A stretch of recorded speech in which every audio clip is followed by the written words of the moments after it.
Jessica Kabak, Dean of Students.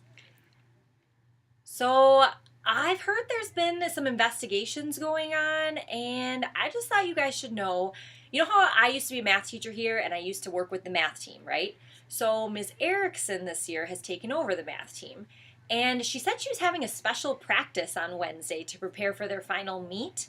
And so I had a few questions I had to ask her, and when I went up to her room to go see if she was there wasn't anybody there. And I knew that in the announcements and everything, they had talked about a special math team practice. So I would just talk to Ms. Erickson and see if we can figure out where she was. I saw Mrs. Peterson working on something in her back room. You know, the room that says restricted area? I asked her what she was working on, and she said, "Never mind, it's for a lab." But I've never seen that chemical used at John Glenn before. I asked Ms. Sackerman what it might be used for, and she told me that it is really dangerous and it shouldn't be here at school. So I wondered why she would have it. I overheard her talking about some money problems. I thought it was about the science budget. When I asked Ms. Peterson about it, she said it was none of my business and quickly cut me off. I asked Ms. Sackerman for the invoice for the package that came for the science supplies that were delivered to 8th grade science. Ms. Sackerman said that she hadn't seen the package. She thought it had been returned because it wasn't something we use in 8th grade. I wonder where the package and invoice are. Could it be with Mrs. Peterson? There you go, perfect. You know that I help Miss Sackerman with her technology all the time here at John Glenn. So I was surprised when I went up to her room to figure out the Google Classroom with her because she was so distracted.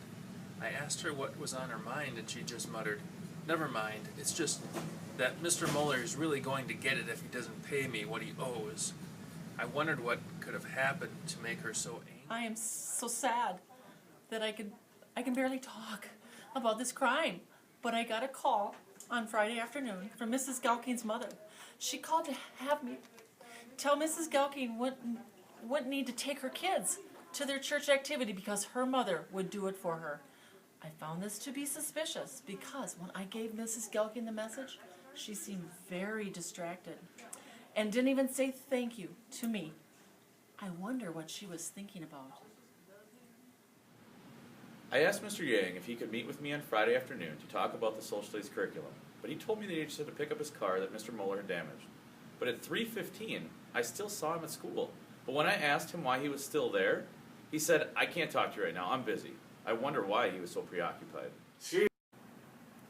Hey, so when I was in the teacher's lounge, I saw that Miss Carey was on her phone, and when she was finished talking, she slammed the phone down on the table. She's like, boom!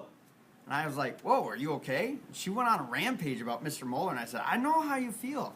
Mr. Mueller is known for sending out all sorts of emails and from people's computers. It's really dumb. She said, it's not about emails. It's about a robbery. And she stormed out.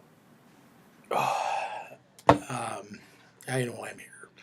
Mr. Witt, physical education health teacher, 8th grade. And, these questions keep coming up about Mr. Lyle. And what I can tell you is this, is that usually in the past, and even right now, I typically go watch some of my former students participate in sports up at North. I do announce up there here and there. But I happen to go watch one of the matches for wrestling the other week. And I was surprised because when I got there, I just was waiting to see Mr. Lyle, and then some of the wrestlers came up to me and said, "Hey, have you seen Mr. Lyle?" And I said, "Well, I obviously saw him earlier this week, and I told him I was going to be coming up to see the match, but that was earlier today that I saw him." And so anyway, so I just kind of sat there, and then Coach Moeller asked me, "Hey, can you do me a favor since you coached wrestling over at Maplewood Middle School years ago? Could you just fill in for Mr. Lyle till he gets here? We don't know where he's at. Just help out with the JV match if you can, and possibly the varsity." Well, I sat there, I helped out for a little bit, and eventually what occurred was Mr. Lyle came in, and I noticed that he kind of seemed out of sorts. He was a little angry, a little frustrated, kind of just out there. He wasn't all with it. I even asked, "Hey, do you want me just to fill in for you tonight? I can help coach." But he said, "No problem. I'm fine." But he still seemed a little upset about something. I'm not quite sure. I just kind of wondered what kind of got him out of the sorts. So that's pretty much it.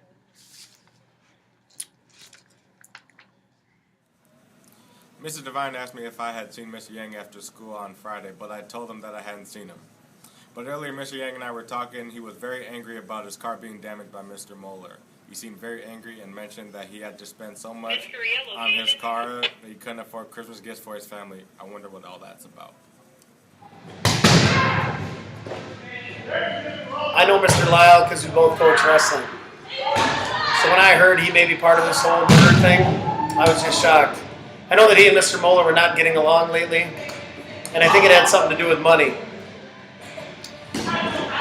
I know Mr. Lyle has a lot of expenses lately with his kids. He took on extra wrestling duties to get extra money, but apparently he was very concerned about not getting the money he needed, and that Mr. Moeller was somehow involved in this.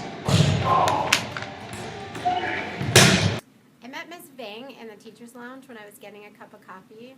I said, "Boy, it would be nice to have something to go with my coffee." Ms. Vang said, "Well, I would give you a bite of my butter braid, but Mr. Moeller doesn't have them." She stomped out. I thought, what a strange way to start the morning.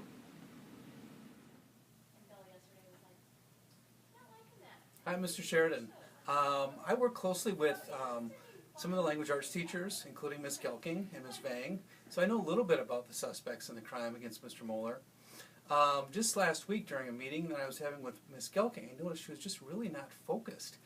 And I finally said, "What's going on?" And she said, it's Mr. Moeller." And she just took off. I'm like, wow, that's just so weird. And then at the same time, Ms. Vang came in to ask a question of something that we were working on. And she could see how frustrated Ms. Gelking was.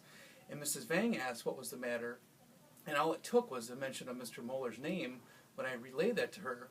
And she went into a rage as well. It was really unusual and kind of disturbing.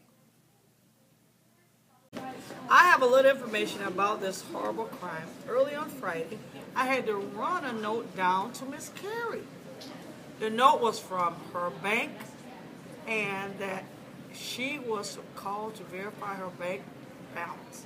I also was in office that same day, and I overheard a call in the office seeing if she was employed here at John Glenn. This was really strange to have two events in one day. I hope everything is okay, Miss Carey.